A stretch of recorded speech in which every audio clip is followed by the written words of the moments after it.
दिन के उजाले में जब आप साफ साफ देख पाते हैं, अगर कोई आपको एक जगह से दूसरी जगह तक चलने के लिए कहे तो आप बिना डरे चलेंगे। लेकिन देर रात और अमावस्या से सिर्फ एक दिन पहले की अंधेरी रात हो और तब आपको वहां से यहाँ तक चलने के लिए कहा जाए तो शायद आपको डर होगा। क्यों? क्योंकि आप यह देख नहीं पाएंगे कि आप कहाँ जा रहे हैं। आपको पता नहीं होगा कि आप अगला कदम कहाँ बढ़ा रहे हैं। तभी डर होगा। डर रात की वजह से नहीं, रोशनी की कमी की वजह से है। क्योंकि अगर प्रकाश नहीं होगा, जिसका मतलब है कि आपकी आंखें किसी काम की नहीं होंगी। इसीलिए अचानक डर होगा, क्योंकि आप समझ नहीं पाएंगे कि अगला कदम कहाँ जाएगा। अगर मृत्यु की बात हो तो इससे कोई फर्क नहीं पड़ता कि आपने मौत पर कितनी किताबें पढ़ी, कितनी बातें सुनी। मान लीजिए कि अगले पल मृत्यु है, तो आपको इस बारे में कुछ नहीं पता होगा। इस बात की सच्चाई यही है कि आपको इस बारे में कुछ नहीं पता। आप उसे देख नहीं सकते, सुन नहीं सकते, उसका स्वाद नहीं ले सकते। यानी आपके पास उसके बारे में कुछ भी जानने का कोई तरीका नहीं है, क्योंकि आप ऐसी चीज़ में कदम रख रहे हैं जिसे आप देख नहीं सकते, आप बिल्कुल महसूस नहीं कर सकते। इसीलिए डर है। डर की वजह मृत्यु नहीं, डर यह है कि आप मृत्यु को समझ नहीं पाते। अब क्या इसे हम डर की जननी कह सकते हैं? जब हमें इसे हर डर की जननी कहते हैं तो लोग इसका उपयोग सभी युद्धों की जननी के लिए भी करते हैं। यह इसका गलत उपयोग है, क्योंकि जब हम कहते हैं कि कोई चीज़ हर चीज़ की जननी है तो इसका मतलब हुआ कि वह चीज़ हर चीज़ का स्रोत है। तो क्या मृत्यु या मृत्यु का भय हर भय की माँ है? क्या यह हर दूसरे डर को जन्म देती है? नहीं, यह मृत्यु का डर नहीं है, यह अनजान चीज़ों का डर है। जो कुछ भी आप नहीं जानते, जो आप समझ नहीं पा रहे, उससे डर पैदा होता है। मृत्यु अनजान पहलुओं का एक बहुत अच्छा उदाहरण है। कुछ चीज़ें हैं जो आप जानते हैं और कुछ नहीं जानते, पर मृत्यु एक ऐसी चीज़ है जिसे आप बिल्कुल नहीं जानते। इंसानी मन कई तरह की कल्पनाएं करने में माहिर है। यह किसी भी चीज़ को लेकर झूठी कल्पनाएं कर सकता है, पर मृत्यु इंसानी मन के दायरे और पहुंच से बाहर रही है। और कोई इसके बारे में कुछ भी बोले, लोग गलत ही समझेंगे, क्योंकि वह उसे उस संदर्भ और आयाम से समझने की कोशिश कर रहे हैं जिसमें वो खुद हैं। मृत्यु जीवन का दूसरा आयाम है। यह ऐसे आयाम है जो आपके अनुभव में नहीं है। अगर आप समझने की कोशिश करेंगे तो आप बस वैसे ही चीज़ों की कल्पना करेंगे जो आप पहले से जानते हैं। जब मृत्यु की बात हो तो आपको समझने की कोशिश नहीं करनी चाहिए। आप इसे सिर्फ अनुभव से जान सकते हैं और आप उसके लिए तैयार नहीं हैं।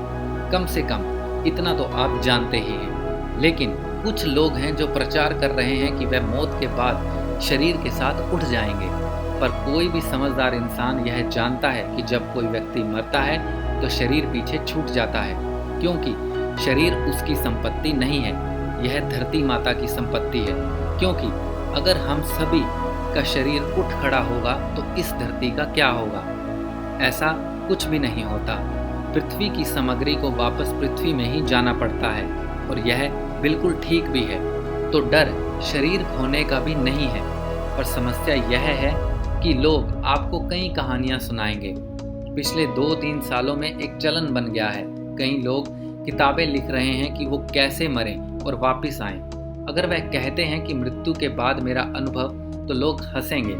तो वह इसकी बजाय यह कहते हैं कि मृत्यु के पास का अनुभव। मृत्यु के पास का मतलब मृत्यु नहीं होता। हम सब हर वक्त मौत के पास ही हैं। मृत्यु कभी भी हो सकती है। जब आप जीवित होते हैं तब आप मृत्यु के निकट ही होते हैं। जिसे आप अपना जीवन कहते हैं, यह इतनी नाजुक प्रक्रिया है कि बस सांस लेना और सांस छोड़ना, सांस लेना और सांस छोड़ना, और अगली सांस अगर नहीं आई तो बस यह खत्म। इतना नाजुक है।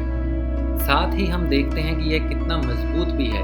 एक इंसान कितनी चीज़ें कर सकता है, पर कितना नाजुक भी है।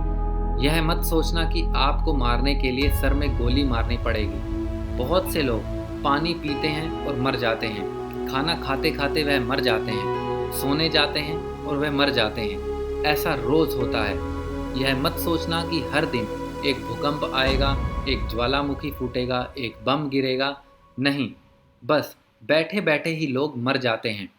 तो हम सभी मौत के कितने करीब हैं, पर कुछ किताबों के कारोबारी हैं जो मौत के करीब जाने के अनुभव के बारे में किताबों में लिखते हैं और लाखों किताबें बेचते हैं। तो वैसे तो इस बारे में हर तरह की बातें लिखी गई हैं। अगले ही पल अगर आप मरने वाले हैं तो आप मौत के बारे में कुछ नहीं जानते। जब आप सोचेंगे कि आप नहीं मरेंगे, तब आप हर तरह की कहानियां बनाने लगेंगे। मान लीजिए कि आप अगले ही पल मरने वाले हैं, तो ये कहानियां नहीं टिकेंगी, वह गायब हो जाएंगी। तो जब वह सारी कहानियां जिन पर आप विश्वास करते थे अचानक ही पिघल जाती हैं, तो डर पैदा होता है, क्योंकि आप यह देख नहीं पाते कि आपका अगला कदम क्या होगा। आप नहीं जानते कि मौत क्या है, तो मौत सभी डरों की माँ नहीं है।